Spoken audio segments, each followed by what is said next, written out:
Welcome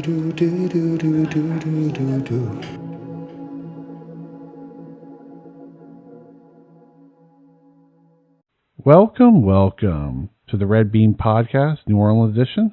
This is your host, Mr. Toad. And I'm Dr. Frog. I'm really going to enjoy this episode. I wanted to show you this movie for a while. The movie is called Split Second. I have to tell you, it's a movie that I like it because it's cheesy and it's kind of like a really gritty version.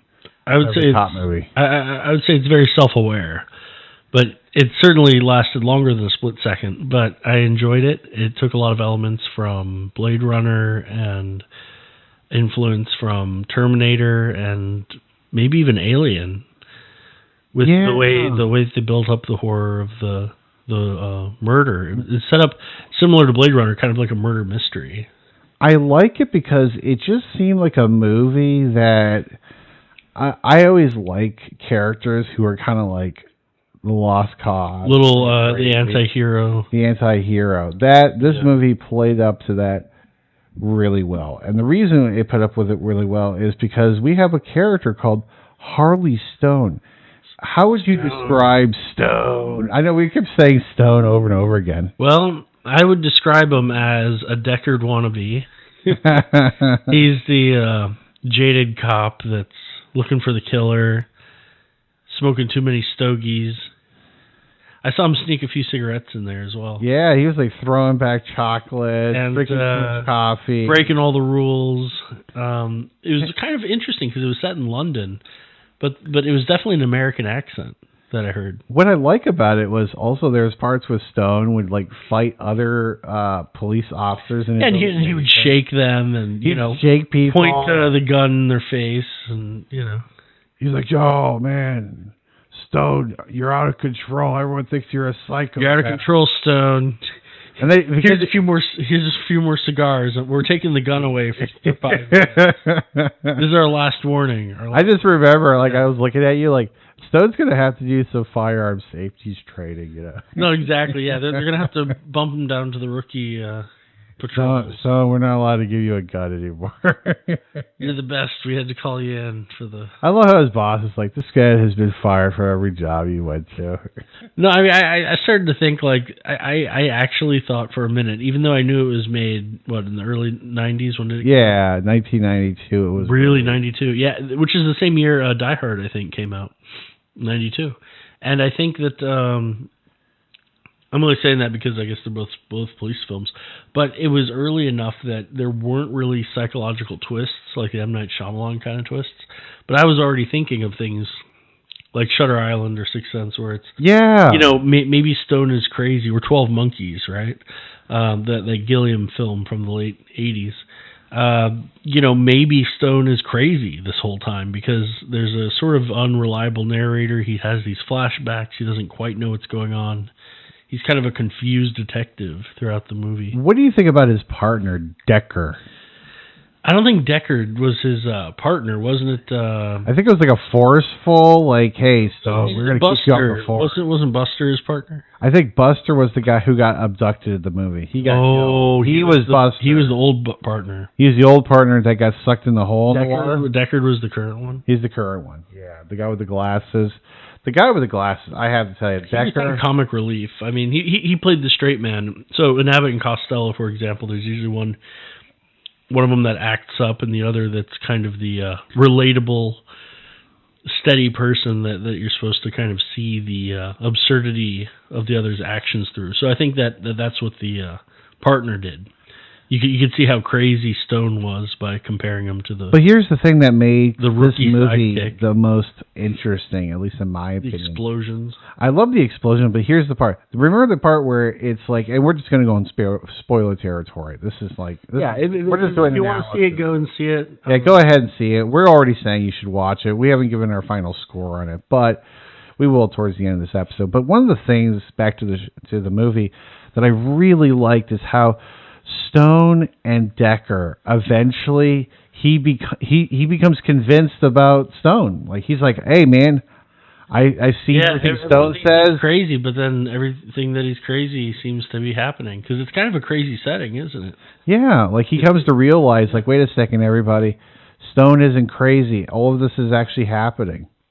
Yeah, and I mean, the setting itself is kind of crazy. It's like global warming in London. Nighttime. Yeah, there's supposed to be there's supposed to be lots of rain, even though there was no rain in the actual movie. I know, you kept looking for the rain. Because the beginning scene, it says, London is, faced with tumultuous amounts of rain that flood the place. And I'm thinking, okay, this is going to be like Waterworld. This is going to be flood, and basically everyone was running in puddles. Yeah, they're like, it was like puddles and stuff. It was fine. It's just, it was very rainy in London, maybe, and there are puddles that they had to contend with. It was probably more foggy, though. But the beginning of the movie made it seem like it was a disaster dystopia because it rained in London for a whole week, But my goodness, it was a really fun film. It was great. I love the part where he got to the point where he was like, I think we're getting close to the killer.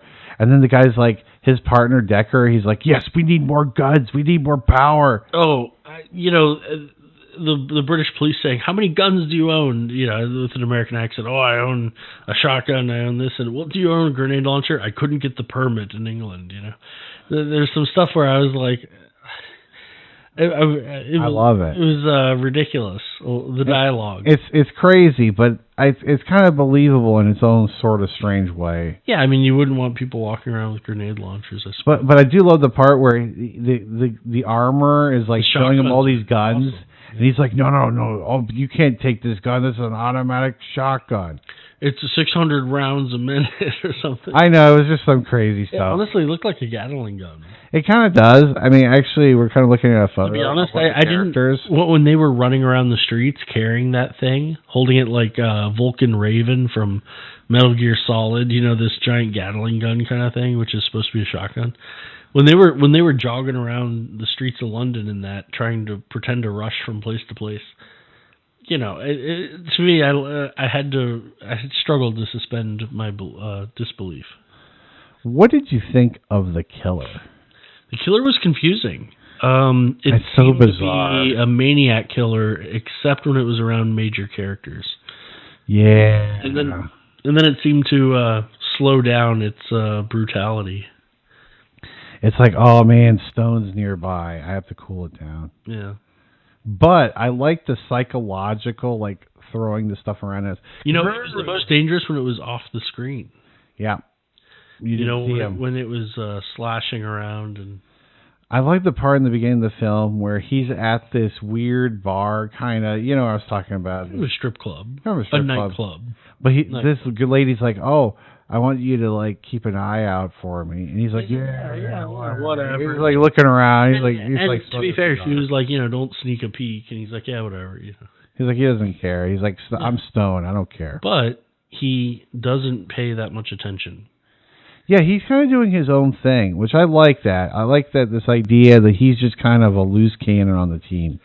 Definitely a loose cannon. I think he was there. I don't even know if he was on police business. He just pulled up in his Jeep and walked in. He's like, normally I have to have a permit, but I just show up to places. In the moment that he didn't pay attention was when the killer supposedly struck. It always seems like when Stone is like off the clock, that's when crazy stuff really does happen. I wondered how they'd reconcile it because he didn't look away for very long. And I was wondering, well, how could the killer go in there, kill, and then disappear in that time? But here's the thing. But they built it up as how fast the killer moved. Here's the issue. The only people that actually get to see the killer are actually, the dog? He's like, I know the dog saw the person. Yeah, the way the dog was in a certain area. Also, the other person that saw it was the little girl. Remember the little girl he was talking to? And he was like, you know what you saw. Because he could look at her and say, oh, this person was sitting in a particular area where they would have a vantage point of seeing the killer. Mm-hmm. So I really liked... I like that idea of the killer is so fast, no one believes, Yeah, they don't believe... Force. People just randomly die, and it happens that the main character with their gun and jacket ready to put over the victim's body is there every time. I know he just gets so. He has DNA from every crime. I love the part. Committed. I remember I said in the background as we're watching it, we were like, "Oh, this is sensitive Stone." Sensitive Stone, yeah, he does. When he takes care of his ex-girlfriend. Sentimental moments, you know. Yeah, he takes care of his like girlfriend. That.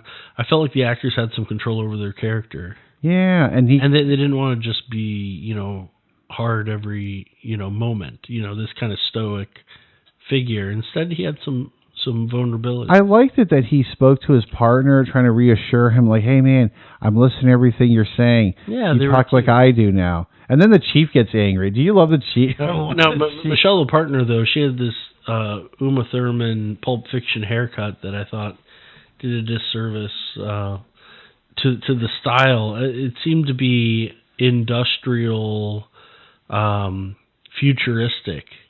And then here she comes in with this cut that's looking like it's from the 1950s or something, and you're like, what? It seems outdated to me for the setting. Maybe it's just an excuse for London. Similar to if someone had an old-fashioned haircut in a future setting, but that was just me. But either way, the acting was great. You know, it's sometimes,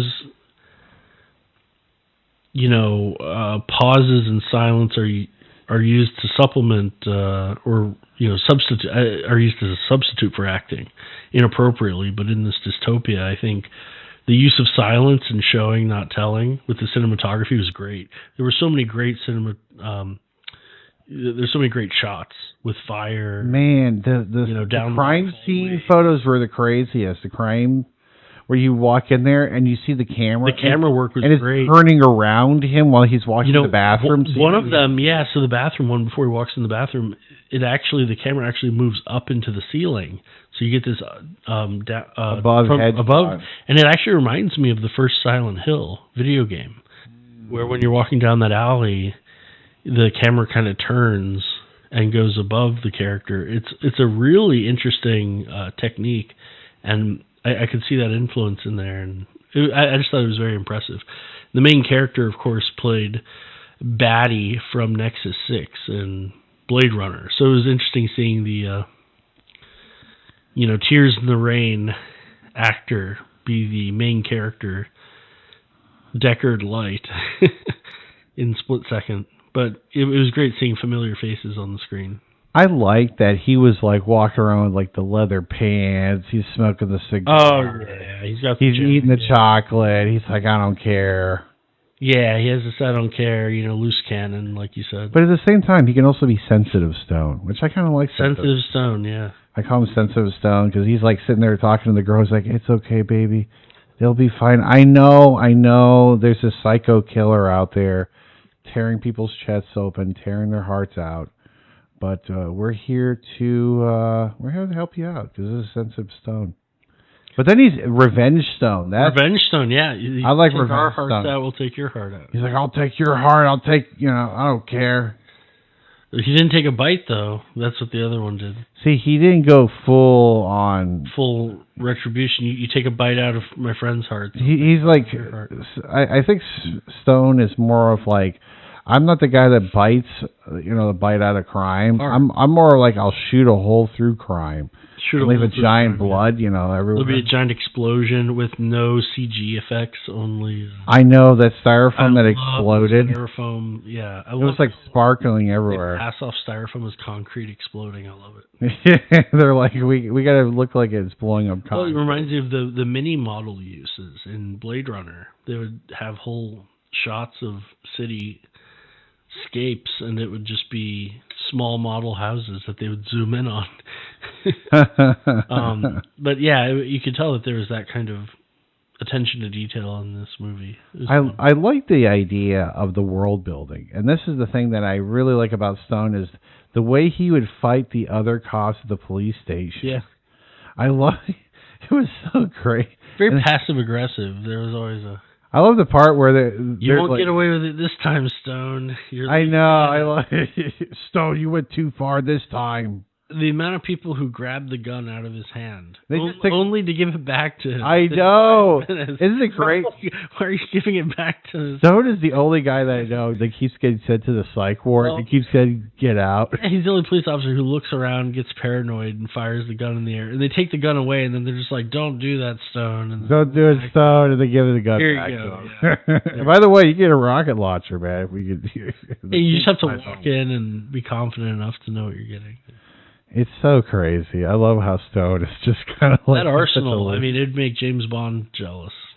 I'm telling you, at least this is the difference. Stone, he'll just jump. He'll jump in there. Like if Stone is on Revenge Stone, he'll do it. What about Sensitive Stone? Do you think Sensitive Stone will definitely not kill anybody, but he'll definitely give this girl a back rub. Probably, I'm assuming. That's good. Yeah, I love how Stone basically like lives in a garage. Like, isn't that great? Like, yeah, it's basically Blade. A lot of rooms, though. I wonder what the rent cost is in dystopia London after it's rained for. I don't know. He is a public servant, so he might get a discount. In 2008. They were talking as if 2000 global warming. Yeah, they were like 2008 is just horrible, and I was like, wait, weren't the Summer Olympics in London that year? I think. Or no, 2008 it was in China. Yeah. The Beijing Olympics, I believe. Yeah, I think that's when Phelps Beijing set all those records. Yeah, and also Petraeus, I think, got in trouble too. Oh yeah. For the or a couple of years after that, a year after Higurashi released. Yeah. A lot of great world remembering moments. That's right. And we also have a snippet of England in 2008 with global warming, with a creature or a... I'm not going to ruin it, actually. I kind of want to say more about the main bad guy. What would you say about the main bad guy? Because it keeps saying... To me, it felt like we were on the fence of, like, what's going to happen, and it's just like... Did you feel satisfied, or do you feel it goes kind of like maybe a little bit more... I mean, I was satisfied, yeah.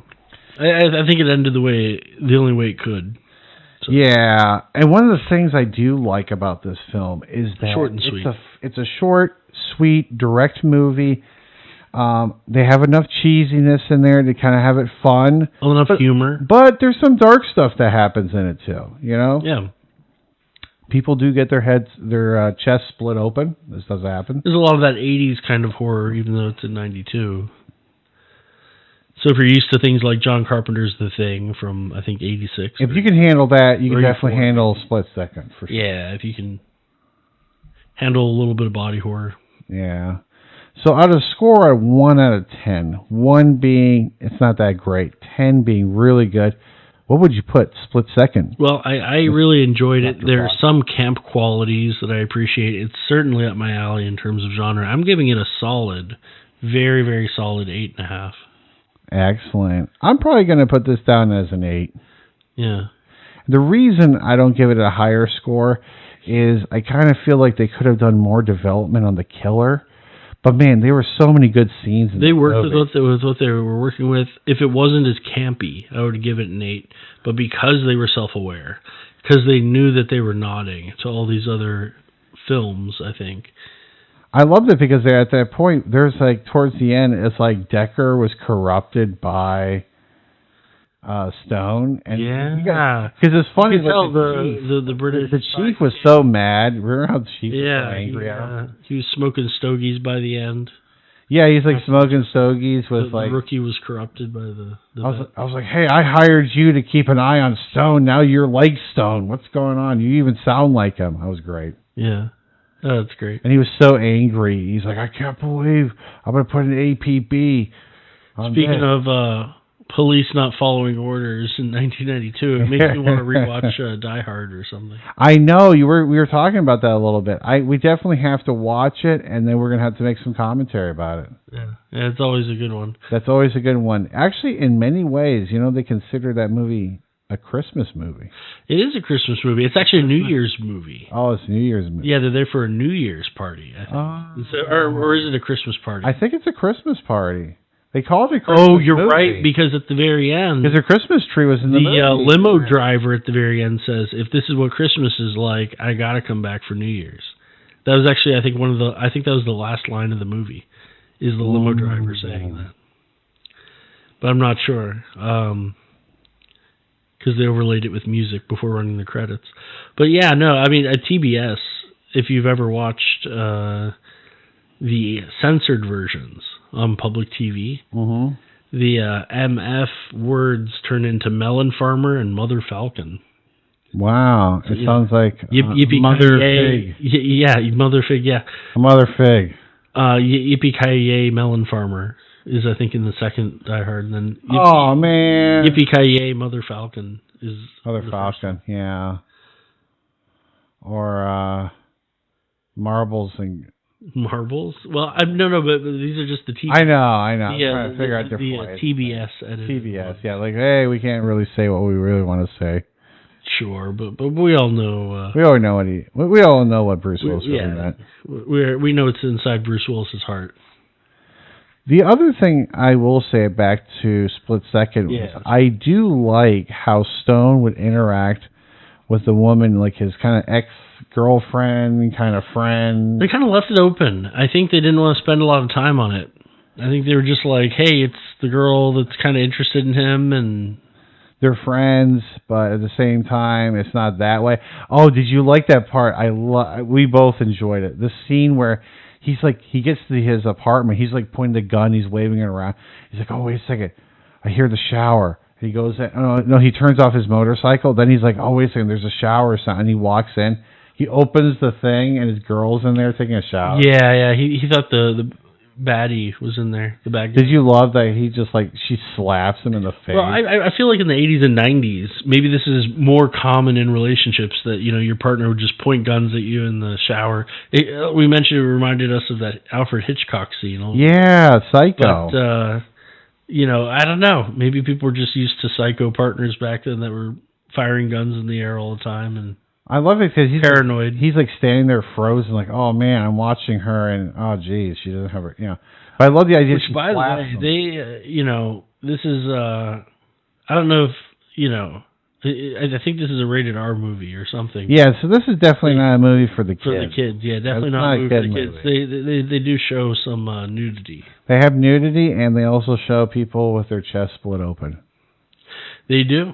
Yeah, there's some split chests open. Some sternums that some go sternums have been explored thoroughly.